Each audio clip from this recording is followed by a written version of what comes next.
Yibunei HaMikdash Hirtzio inte malai Okor les ozman.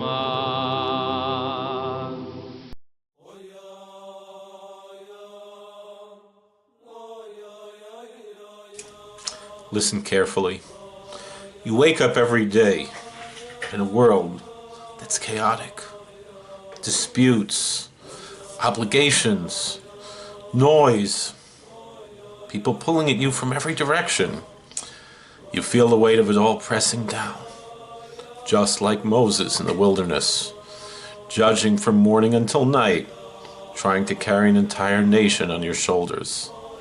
That's this week's Parsha. That's Parshas Yisro. But here's the brutal truth. You cannot carry it alone. And pretending you can is not nobility. It's arrogance masquerading as virtue. It's the path to burnout, resentment, and eventually collapse.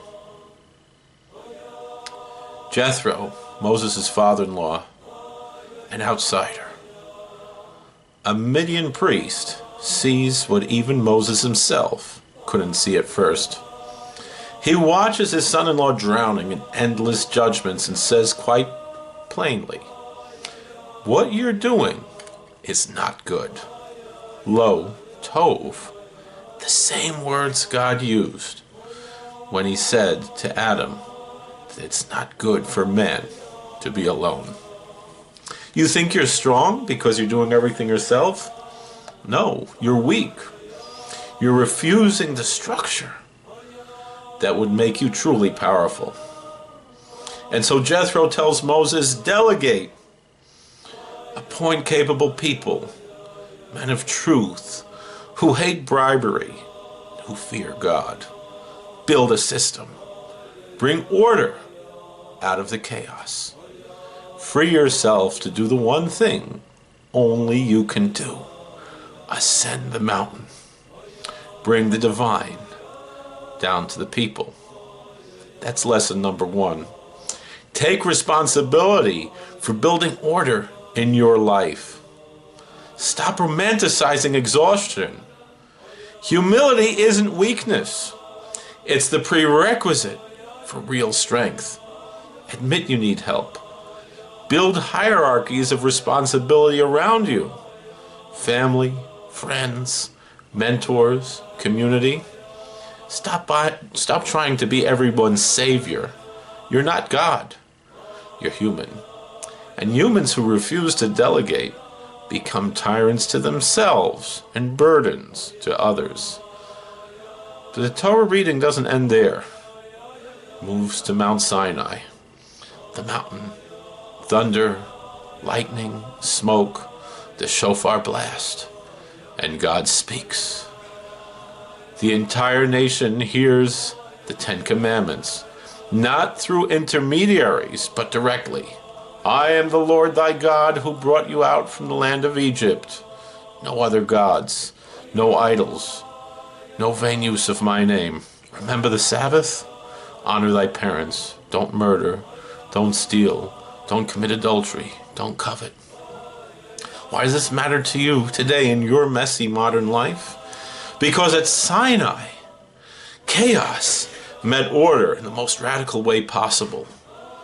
The people were slaves. They were broken. But the scripture says that they were freed from the house of slavery. They were habituated to the tyranny. Then they were free.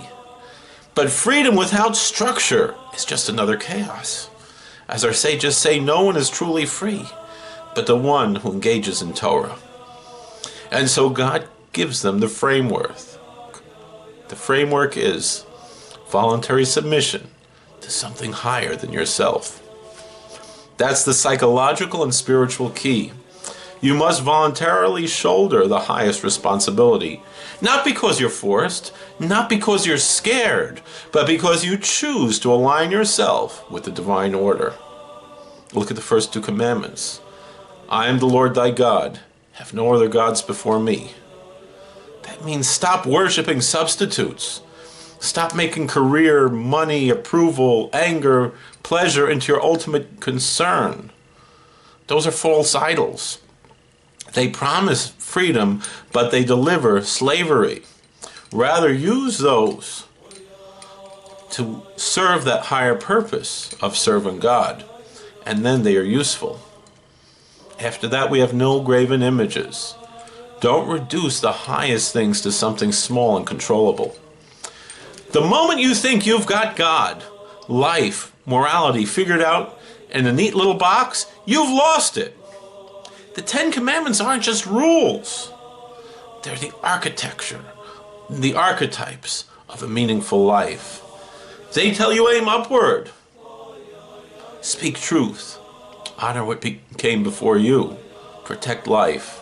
Respect boundaries. Refuse envy. Every time you live by them, even imperfectly, you become a little more integrated, a little less chaotic, a little more like the person you could respect if you meet him at the end of your life. But here's the hardest part and the most liberating. You have to stand at your own Sinai. You will have to say, Na'aseh v'nishma, we will do and we will hear. Not explain it to me first and then maybe I'll obey. No, commit first, act. Then the understanding follows. That's faith in action. Trust that the structure that God gave at Sinai is not a cage, but rather it's the only thing that makes real freedom possible. So ask yourself tonight, where in your life are you still trying to judge everything alone? Are you still bowing to false gods, distractions, resentments, endless doom scrolling? Where are you refusing the mountain because it demands too much work?